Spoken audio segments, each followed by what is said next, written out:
Blanche-Neige, conte russe. Il y avait une fois un paysan nommé Ivan. Sa femme se nommait Marie. Ils étaient déjà vieux et n'avaient pas d'enfants. Cela les affligeait beaucoup et ils ne se consolaient qu'en regardant les enfants des autres. Que faire? Dieu sans doute le voulait ainsi. Les choses dans le monde ne vont pas à notre gré, mais à la volonté de Dieu. Une fois, c'était en hiver, on avait de la neige jusqu'aux genoux. Des enfants jouaient dans la rue et les deux vieillards les regardaient, assis à la fenêtre. Les enfants se mirent à faire une bonne femme en neige. Ivan et Marie les regardaient pensifs. Et tout à coup, Ivan sourit et dit « Femme, si nous faisions une bonne femme en neige ?» Marie était de bonne humeur. « Pourquoi non ?» dit-elle. « Nous pouvons bien nous amuser un peu. Mais à quoi bon faire une bonne femme? Faisons-nous plutôt un enfant de neige, puisque Dieu ne nous en a pas donné du vivant. » « Tu as raison, dit Ivan. » Et il prit son bonnet et s'en alla au jardin avec la vieille. Et en effet, ils se mirent à faire une poupée de neige. Ils façonnèrent un petit corps, de petites mains, de petits pieds, et au-dessus de tout cela, ils placèrent une boule de neige et en firent la tête. « Dieu vous soit en aide, lui dit un passant. « Grand merci, répondit Ivan. « Le secours de Dieu est toujours bon à quelque chose, ajouta Marie. « Mais que faites-vous donc? »« Ben, tu le vois, répondit Ivan. « Une fille de neige, ajouta Marie. Ils avaient fait le nez, le menton, ils firent 2 trous pour les yeux, et Ivan dessina les lèvres. À peine les avait-ils faites qu'une chaude haleine en sortit.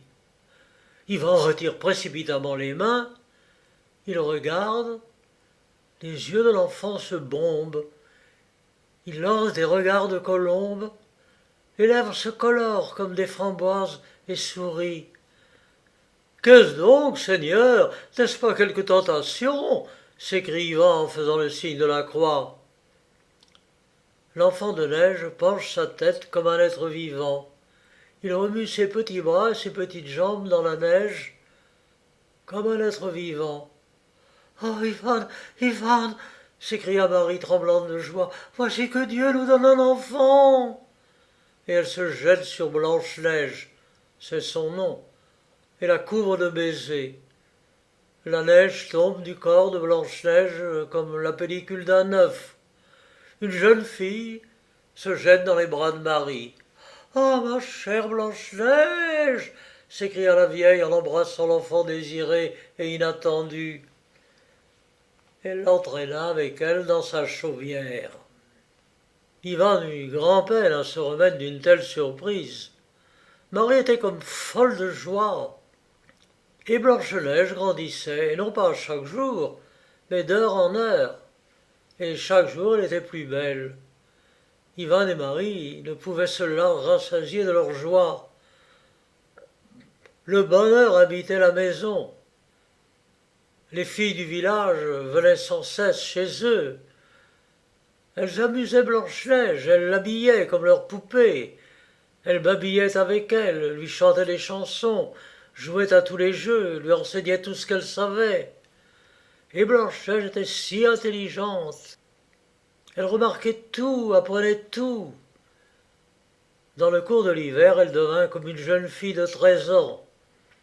Elle comprenait tout, parlait de tout, et avec une voix si douce qu'on ne pouvait se lasser de l'entendre. Elle était bonne, obéissante, attentive. Elle était blanche comme la neige. Ses yeux étaient bleus comme des « ne m'oubliez pas ». Sa chevelure dorée tombait jusqu'à sa ceinture.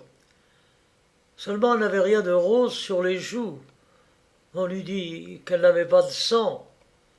Mais elle était si bonne, si douce, que tout le monde l'aimait. « Vois, disait la vieille Marie, Dieu nous a donné la joie au lieu du souci, nos chagrins sont terminés. » Et Ivan lui répondait, « Dieu soit béni, rien n'est éternel ici-bas, ni la joie ni la peine. » L'hiver passa. Le soleil du printemps jouait gaiement dans le ciel et chauffait la terre. L'herbe verdissait dans les prairies et l'alouette chantait. Les jeunes filles du village se rassemblaient pour chanter ensemble le refrain. Joli printemps, sur quoi es-tu venu? Sur quoi es-tu venu? Sur une charrue, sur une herse. Mais Blanche-Neige restait à sa place, toute triste. Qu'as-tu, cher enfant? Lui disait Marie, l'attirant à elle et la couvrant de caresses. Es-tu malade? Tu es toute mélancolique. T'a-t-on fait quelque peine? Non, répondit Blanche-Neige, ce n'est rien, mère, je vais bien. Les beaux jours du printemps avaient chassé les dernières neiges. Les jardins et les prairies étaient en fleurs. Le rossignol et tous les oiseaux chantaient, et tout ce monde était plus vivant et plus gai. Et Blanche-Neige était de plus en plus triste. Elle fuyait ses compagnes, se cachait du soleil sous l'ombre, comme le muguet sous les arbres. Elle aimait qu'il se réfugiait près des sources fraîches, sous les saules verts. Elle n'aimait que la fraîcheur et la pluie. Au crépuscule, elle était heureuse. Quand venait un bel orage, une bonne grêle bien dure, elle se réjouissait comme à la vue des perles. Mais quand le soleil reparaissait, quand la grêle était fondue, Blanche-Neige se mettait à pleurer, comme si elle eût voulu elle-même se fondre en larmes, comme une sœur pleure son frère. Le printemps passa, vint la Saint-Jean. Les jeunes filles se rassemblèrent dans les bois pour y jouer. Elles allèrent chercher Blanche-Neige et dirent à Marie « Laisse-la venir avec nous !» Marie avait peur. Elle ne voulait pas la laisser aller. Blanche-Neige non plus ne voulait pas aller avec elle. Mais elle ne put refuser. Marie pensa que la promenade ferait du bien à sa fille. Elle l'arrangea bien, l'embrassa et lui dit « Va, mon enfant, va t'amuser avec tes compagnes. Et vous, mes filles, faites bien attention à ma Blanche-Neige.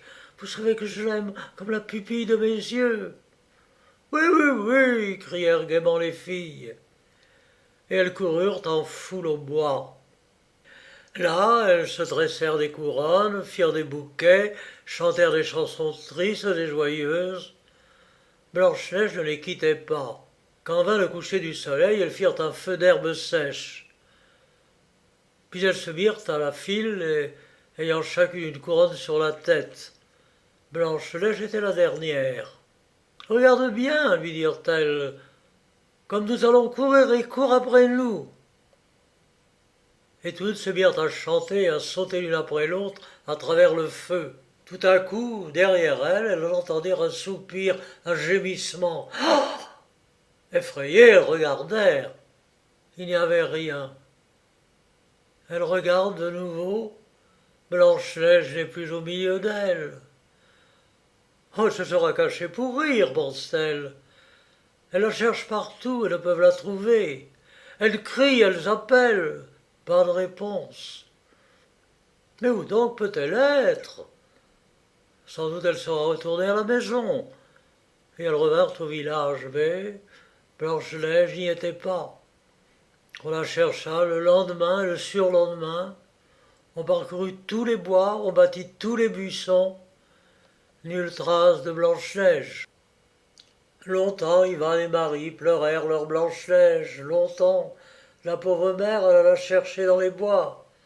Elle criait comme le coucou. « Blanche-Neige, viens, ma colombe !» Plus d'une fois, il lui sembla que la voix de sa fille lui répondait. Ah, mais non, ce n'était pas Blanche-Neige. Mais qu'était donc devenue Blanche-Neige? Une bête féroce l'avait-elle entraînée dans le bois murmurant? Un oiseau ravisseur l'avait-il emporté vers la mer bleue? Non, ce n'était pas une bête féroce qui l'avait entraînée dans le bois murmurant. Non, ce n'était pas un oiseau ravisseur qui l'avait emporté vers la mer bleue. Quand Blanche-Neige s'était mise à courir avec ses compagnes, elle s'était tout à coup évanouie en une légère vapeur, en un nuage transparent. et elle s'était envolée vers les hauteurs célestes.